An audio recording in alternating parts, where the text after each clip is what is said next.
कानपुर के छापे का भाजपाई झूठ आखिर पकड़ा गया। गोदी मीडिया ने भी सपा को बदनाम करने की पूरी कोशिश कर ली। जब सच आया सामने तो भाजपाई जवाब देने को भी तैयार नहीं। कहीं आपने तो भी 150 करोड़ के झूठ पर भरोसा तो नहीं कर लिया।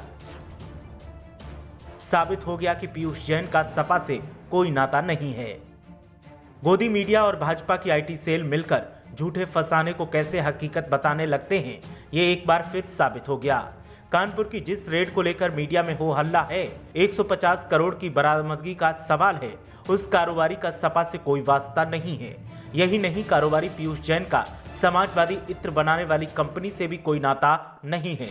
सोशल मीडिया से लेकर न्यूज चैनल्स तक आपने सुना और देखा होगा कि अखिलेश के करीबी कारोबारी पर छापा पड़ा और 150 करोड़ कैश को गिनने का काम जारी है। समाजवादी इत्र बनाने वाली कंपनी पर भी छापे की कहानी सुनाई गई।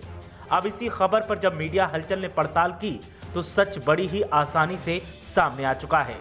सच सामने आते ही जहां भाजपा नेताओं की बोलती बंद है, वहीं अखबार और न्यूज चैनल्स की भाषा भी बदली बदली नजर आ रही है।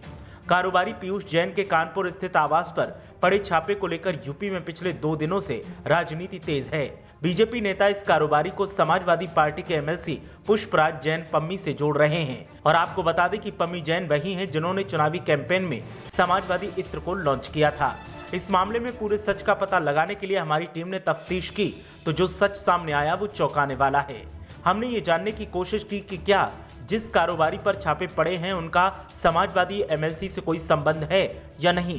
दरअसल पीयूष जैन सिर्फ एक इत्र कारोबारी हैं। इनका समाजवादी पार्टी से कोई जुड़ाव नहीं है, ना ही आज तक कभी किसी पार्टी की मीटिंग और गतिविधियों में देखे गए। एमएलसी पम्मी जैन से और पीयूष के कथित संबंध के दावे को लेकर कन्नौज के लोगों ने तो मीडिया को बताया ही कि इन दोनों का आपस में सिर्फ इतना ही संबंध है कि दोनों एक ही मोहल्ले में रहते हैं, दोनों जैन हैं और दोनों इत्र के कारोबारी हैं। मोहल्ले के लोगों के मुताबिक ना तो ये रिश्तेदार हैं और ना ही इनका कोई राजनीतिक संबंध है, बल्कि ये दोनों तो एक ही व्यवसाय में होने के चलते प्रतिद्वंदी हैं। एमएलसी पुष्पराज जैन पम्मी ने भी अपना बयान जारी किया है। उन्होंने पीयूष जैन के साथ किसी प्रकार के संबंध होने की बात को नकार दिया है। उन्होंने कहा कि मेरी कंपनी या मेरे घर पर किसी भी तरह का छापा नहीं पड़ा है।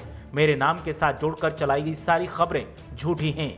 वहीं समाजवादी इत्र के बारे में जब उनसे पूछा गया तो उन्होंने साफ कहा कि उसे लॉन्च किया था, इसका कोई संबंध पीयूष जैन से नहीं है।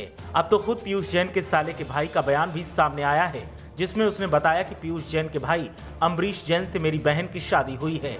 पीयूष का किसी पॉलिटिकल पार्टी से लेना देना नहीं है। उसने बताया कि पीयूष जैन के परिवार के पम्मी जैन से भी कोई संबंध नहीं है। इस सब के बीच अखिलेश यादव ने भी शायराना अंदाज में भाजपाई झूठ की धज्जियां उड़ा दी।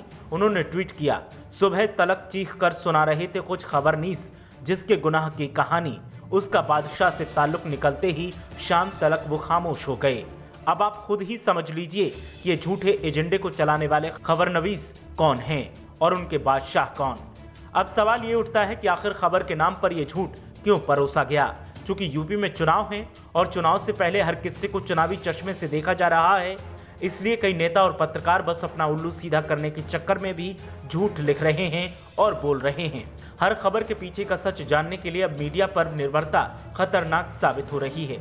इसलिए जनता के लिए भी जरूरी है कि अपने आंख और कान खुले रखें, हर खबर को सच समझने की गलती न करें और फैक्ट चेक करके ही खबर पर भरोसा करें।